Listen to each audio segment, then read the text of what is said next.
Good morning from Alderman Farms. Do y'all ever get behind on your homestead or on your chores? We sure do. This was going to be our pea area this year. You know what? It's not.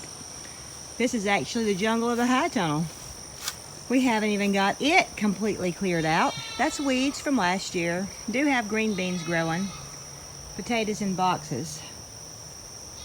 But y'all, sickness and pig pokes and life has gotten in the way. I'm actually digging up my garlic now, and I've dug up some of my green onions. I have more green onions to dig up. Way behind with that. Also way behind with planting. I don't even know if I'll get all the planting done that I want to do. I've kind of missed my prime.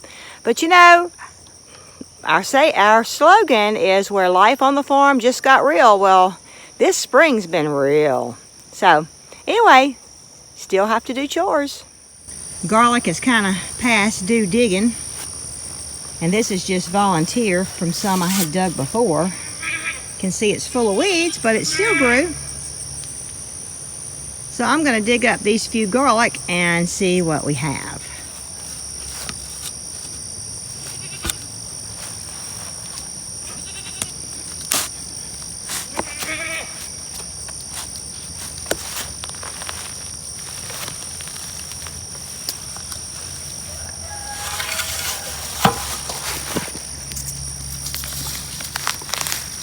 Well, we definitely have a garlic. 2. They should have been bigger. It looks like it's lost some of the skin because I've left it in the ground so long. Well, they don't look too bad. I was expecting them to be a lot bigger. They've been in the ground for a few years, so I really thought they'd be bigger. I wanted to show y'all. I saw one that had a seed on it. I'm not seeing it anymore. Sometimes you'll have a little seed that'll grow on the outside of it. Oh, there it is. There it is. See right there? That's like a seed. And a lot of those end up staying in the ground. And so they'll actually produce another garlic plant. So hopefully I'll get some of these weeds out before it starts growing. And then I'll also keep, this is not how it's supposed to look. I think it's been in the ground too long. But anyway, you can plant each one of these toes. For here, down in Mississippi, we plant our garlic in October for spring, summer harvest. But these should be a lot bigger. I didn't fertilize, so maybe that's why they're not quite as big as they're supposed to be. But they will still make very good eating. This is one of our little blueberry bushes that is by the high tunnel. It's actually the only one that has berries on it.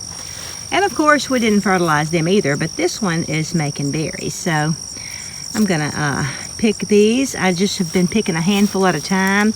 You know, we have some over at the road that I've been picking a handful at a time. I just put them in a freezer bag and put them in the freezer. This is some of my green onions that I've already dug that I thought I had moved them all from outside into the high tunnel. But there was some volunteers out there, and they've been in the ground a long time, since year before last. And so you see how big the bulbs have gotten. That's what happens when you leave them in the ground, which of course here in the south we can get away with leaving them in the ground most of the time. I had kept the grass out of here good. This is where I had replanted all of my green onions. You see these are starting to grow again right there. They're young. But I'm going to go ahead and dig them and get my bulbs up and dry them. You can see some of them right there. Just where I can clean my row up, get the grass out. But you see, yeah, they're starting to grow again. I may leave some of those. See them right there. I can dry these and actually sell them. So it doesn't look like it, but there's green onions all in there. What I've done is I've went through and I put the shovel in and just lifted up all along the edge. And you can see where I've already dug some of the green onions up.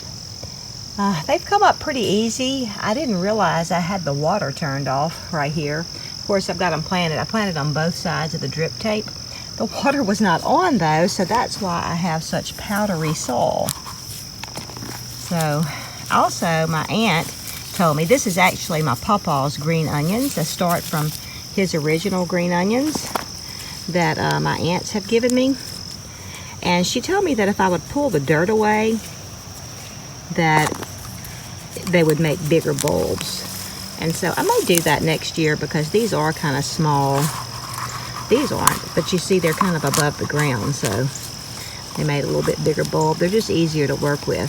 And I'll let these dry, like these green tops I won't cut off, I'll leave them. I'll let them dry. I've only done a little bit of the row, and you see I'm having plenty come up. I've done not even half of this side of the row, but I'm fixing to call it quits because I'm getting hot, and that's the last thing I need to do with my sinus infection. I'm sweating out here, so I really don't need to be sweating. Nice little harvest of them, and I'll dry these, and then they'll be ready to plant again. And I'll have to look up when. I can't remember. All right, I have laid out all of my green onions and my garlic to dry. I just opened up a feed sack. I don't have any newspaper. Had I had newspaper, I'd use that. But I opened up a feed sack just to help with get some of the moisture where it's not sitting on a plastic table. And I'll let these dry till the tops will come off easily, and then I'll just store them in a dark, dry place, not sealed in case they still have moisture. And then they will be ready to plant. I think I should plant them in about February or March. Well, fast forward 3 weeks, because I didn't get this video up, I can show y'all. My green onions have been drying for about 3 weeks. They're doing good. Some of them are actually growing. It's not been that dry and hot here, so I may have to move them inside to let them finish drying. I may have to go plant some of them. I love to have green onions year round when they will grow. And this is my garlic. It seems to be drying pretty good. Well, I just wanted to update y'all. Since it's been 3 weeks since I made that video, we have had a little trip that we went out of town. I haven't got that video ready yet. But I mentioned that I had a sinus infection. Well, the medicine didn't work, so I had to get on another medicine. And I just got over an allergic reaction to the Augmentin that I was on that did get rid of the infection, but left me with hives and itching all over. Yeah, it's been a year for us, but you know what? We still are praising God that we're here. I've gotten a few vegetables. I did have my neighbor come pick the vegetables yesterday, or I asked him to, and he agreed to, because with having the hives and itching, the last thing I want to do is get hot. So I don't know if I'm going to plant any more vegetables or not. I just told Tommy that I'm going to have to start going to the farmer's market, which I'm not doing this year, if you didn't know. And get vegetables and cook extra vegetables and freeze them or can them, because I just don't think I'm going to get around to planting anything else, not for the summer garden anyway, because I'm kind of summer already. Anyway, I hope y'all are having a healthier spring and summer than we have. And if you haven't, please subscribe and give us a thumbs up. Have a great day.